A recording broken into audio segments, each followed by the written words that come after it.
ប់បញ្ជូនរាជសារយើងមានព្រះកាយមិនស្រួលឲ្យកងទ័ពទាំងអស់បោះជំរំនៅទីនេះ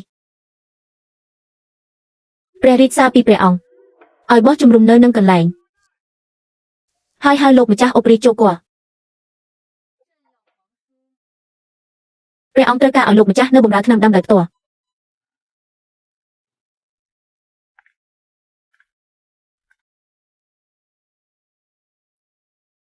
សំណាងហើយបើគេកាត់អីមែននោះតើខ្ញុំទៅឆ្លើយតបជាមួយម្ចាស់បំណុលគុណនៅឯក្បាលព្រះវិញ្ញាណយ៉ាងម៉េចព្រះអង្គថ្នាំរៀបចំរួចរាល់ហើយលោកពុកមាទូបង្គំនៅទីនេះយើងឃើញលោកពុកជីសេះជេជាមួយម្ចាស់កត្រីប្រទេសខាងត្បូងអារម្មណ៍ត្រូវគ្នាល្អណាស់តាមិនក៏មកដល់ចំពោះមុខយើងបែរជាប្រែជាគោស្ងាត់មាត់បែបនេះទៅវិញ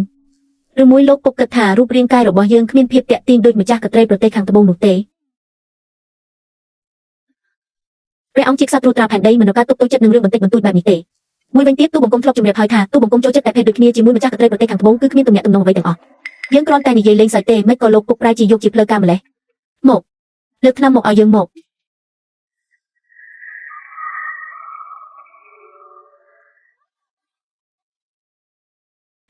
ស្លាប់ហើយទូបង្គំរបូតដៃអើដោយអចិន្តាលោកពុកមាថ្នាំនេះក្តៅខ្លាំងណាស់ហើយខ្យល់រដូវស្លឹកឈើជ្រុះក៏ត្រជាក់ទៀតបើប្រឡាក់លើខ្លួនបែបនេះប្រកាសជាបន្សល់ទុកនៅជំងឺមិនខានប្រញាប់ដោះសម្លៀកបំពាក់សាមនេះចេញទៅយើងមានអាវែងធំល្មមនៅទីនេះយើងនឹងផ្លាស់សម្លៀកបំពាក់ជូនលោកពុកដោយផ្ទាល់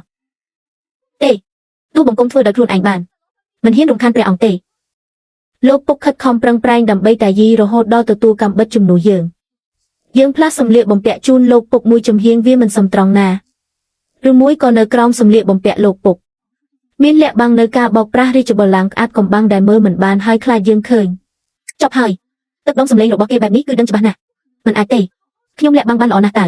ប៉ុន្តែសម្លេងនេះថែមទាំងបរិយាកាសនេះគឺដូចគ្នាបេះបិទនឹងយប់ដែលយើងមើលព្រះច័ន្ទកាលពីថ្ងៃនោះមែនទេរាល់ពេលដែលខ្ញុំយកសពឃើញថ្ងៃនេះខ្ញុំចង់តែសម្លាប់គេជាកំទេចខ្ញុំច្បាស់ក្នុងចិត្តណាស់ទោះជានៅក្នុងសុបិនក៏ខ្ញុំមិនអាចធ្វើរឿងបែបនោះជាមួយជីជូបានដែរឬនិយាយឲ្យចំទៅខ្ញុំមិនអាចធ្វើរឿងបែបនោះជាមួយបុរសណាម្នាក់ឡើយមូលហេតុដែលធ្វើឲ្យចិត្តខ្ញុំញាប់ញ័រមានតែមួយគត់គេមិនមែនជាជីជូទេឯងជាអ្នកណាឲ្យប្រកាស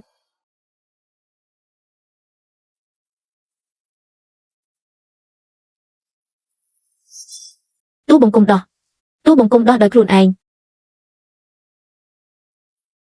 ក្នុងពេលដែលព្រះអង្គដាច់ខាតត្រូវតែមើលទូបង្គំសូមទទួលព្រះរាជបញ្ជាប៉ុន្តែទូបង្គំមានចំណងចំណូលចិត្តលើភេទដូចគ្នាមិនចូលចិត្តស្រាតបង្ហាញរាងកាយនៅចំពោះមុខអ្នកដទៃទេសូមព្រះអង្គអនុញ្ញាតឲ្យទូបង្គំបែរខ្នងឡយើងចាំមើលលោកពុកដោះ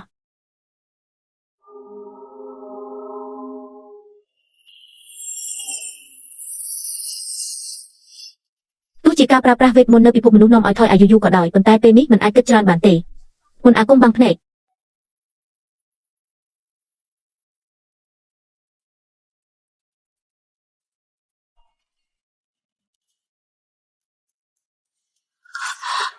មិនអាចទេ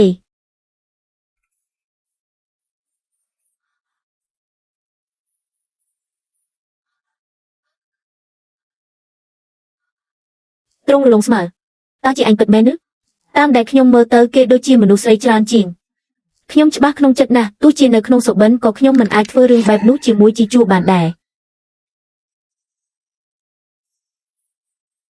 ព្រះអង្គបានទតមើលរួចហើយតើសេចក្តីសង្ស័យទាំងប៉ុន្មានអាចរលាយបាត់អស់ហើយឬនៅខុសហើយក្នុងរឿងនេះប្រកាសជាមានល្បិចកលមុនអាគមបាំងភ្នែកបច្ចេកទេសបន្លំមុខមិនថាយ៉ាងណាទេគ្រាន់តែស្ទាបមើលបន្តិចក៏ដឹងបាត់ទៅហើយព្រះអង្គលោកពុកមារាងកាយរបស់លោកពុកមុំតុងជាងអ្វីដែលយើងបានគិតទៅទៀតយើងមើលហើយសប្បាយចិត្តណាស់គ្រាន់តែមិនដឹងថាសាច់ដុំនៅដៃនឹងទ្រង់មានអារម្មណ៍មុំល្អដូចគ្នាទេ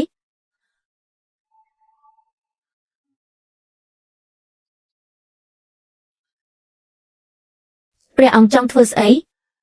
នេះគ្រាន់តែជាមុនអាគមបាំងភ្នែកប៉ុណ្ណោះ